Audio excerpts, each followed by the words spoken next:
If you love a good chocolate sheet cake, boy, do I have a recipe for you. This is my mom's chocolate sheet cake, only I've messed with it just a little bit, so now it's a chocolate coffee sheet cake, and really easy. You don't have to cream, butter, and sugar and do all of that. This is what we call a boiled cake, so it's super simple.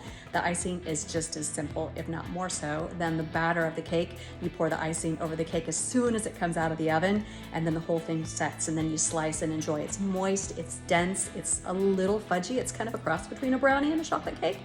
This is how you make it, and the recipe is on tkrudy.com.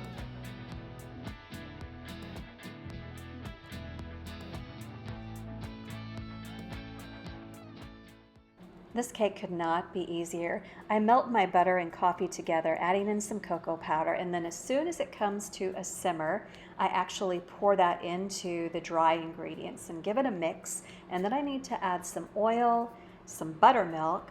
Then I stir in a couple of eggs, some really good vanilla, and mix until it's really well combined.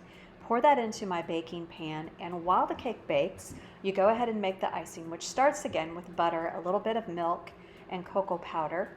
And then when that's all combined, you add in some powdered sugar. Give it a really good mix until it's nice and smooth. When the cake comes out of the oven, you pour the icing right over the hot cake. Let the cake cool, the icing will set, and then slice and serve. It's fabulous.